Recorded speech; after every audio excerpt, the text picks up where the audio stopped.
is the fourth man? Who is the fourth I man? want to tell you who he is.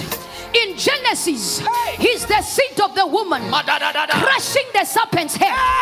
In Exodus, he's the sacrificial Passover lamb. In Leviticus, he's the high priest. My God. In Numbers, he's the pillar of cloud by day and the pillar of fire by night. My God. In Deuteronomy, he's the prophet to come.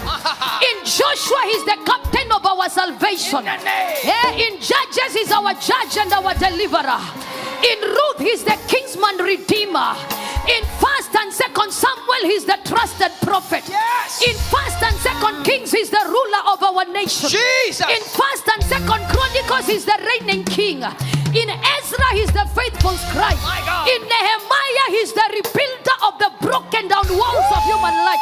In Esther, he's our Mordecai. He is our intercessor. Yes. In Job, he's the ever-living redeemer. In Psalms, he's our shepherd. Yes. In Proverbs, he's our wisdom. In Ecclesiastes, he's the unsearchable riches. In Songs of Solomon, he's our lover and our bridegroom. Yes. You are asking who is the fourth man? Who is? In Isaiah, he's the Prince of Peace. In Jeremiah, he's the righteous branch. In Lamentation, he's the weeping prophet. In Ezekiel, he's the glory of God. The glory of in God. captivity. Hey. In Daniel, he's the fourth man in life's fiery furnace. Hey. In Hosea, he's the faithful husband. In Joel, he's the baptizer with the Holy Ghost. In Amos, he's the plumb line of our faithfulness. In Obadiah, he's the mighty deliverer. In Jonah, he's the God of missionary service. In Micah, he is justice. In Nahum, he's the avenger of God's elect. In Habakkuk, he's the watchman. In Zephaniah, he's the savior. In Haggai, he is the restorer of God's lost heritage. In Zechariah, he is the wide fountain. In Malachi, he's the angel with healing in his wings. In Matthew, he's the Messiah. In Mark, he's the servant miracle worker. In Luke, he's the Son of Man. In John, he's the Son of God. In Acts, he's the Holy Ghost with fire. In Romans, he's the justifier. In 1st and 2nd Corinthians, he's the sanctifier.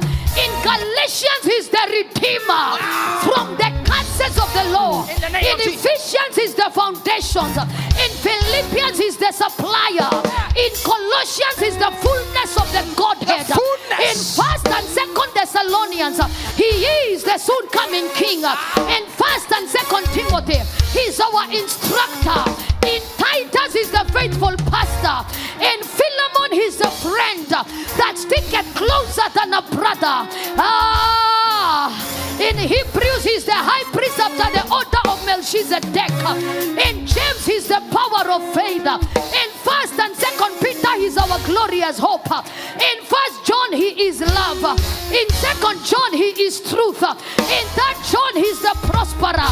In Jude, he's the Lord, coming down with 10,000s of his saints. In Revelation, he's the King of Kings, the Lord of Lords.